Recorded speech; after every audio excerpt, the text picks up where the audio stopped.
আজ আমি করব ইলিশ পোলাও।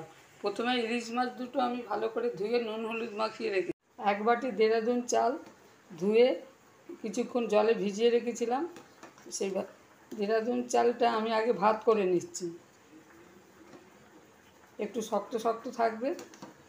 আমি ভাতটা আগে করে নিচ্ছি, তারপরে আমি ইলিশটা প্রিপারেশন করব। ভাত আমার হয়ে গেছে, এবার এটাকে আমি ছেঁকে নেব। আমি সর্ষের তেলে করব না, হেলদি অ্যান্ড টেস্টি হোয়াইট তেলে করব। আমি ফ্রাই প্যানে তেল দিয়ে দিয়েছি, এবার দুটো মাছ আমি ছেড়ে দিলাম। মাছটাকে আমি ভেজে নিয়ে তেলেতে একটু ঘি, একটা তেজপাতা দিয়েছি, 4টে কাঁচা লঙ্কা দিচ্ছি আর পেঁয়াজ দিলাম।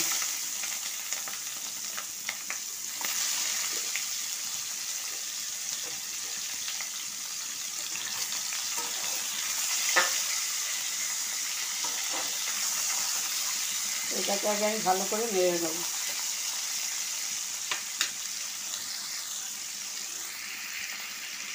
ভাতটাকে আমি ঝাঁঝরিতে ছেঁকে নিয়েছি, আমি ভালো লাল করে ভাজছি।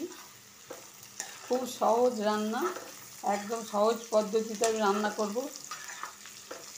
বেশি জিনিস দেবো না, বাড়িতে যা থাকবে সেই জিনিস দিয়েই হয়ে যাবে আমার আজকে ইলিশ পোলাও। আপনারা দেখুন, যদি ভালো লাগে অবশ্যই শেয়ার করবেন, সাবস্ক্রাইব করবেন আর বাড়িতে একবার করে দেখবেন। এই সহজ রান্নাটা বাড়িতে একবার চেষ্টা করে দেখবেন। এটা হালকা করে ভাজা হয়ে গেছে, এবার এতে দিয়ে দেবো 1/2 চামচ আদা রসুন বাটা।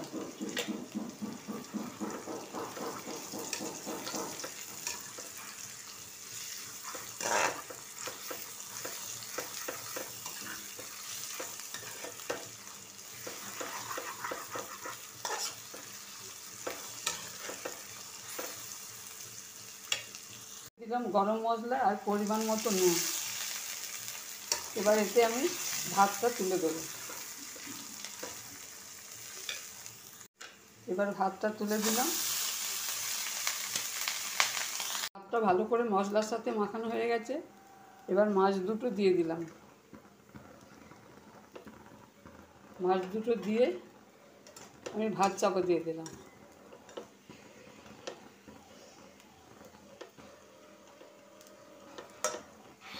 এবার এটাকে আমি 5 মিনিট রেখে দেবো। ভাতটাকে চাপা দিয়ে 5 মিনিট আমি রেখে দেবো। কম আঁচে দিয়েছিলাম, 5 মিনিট হয়ে গেছে। আমার ইলিশ পোলাও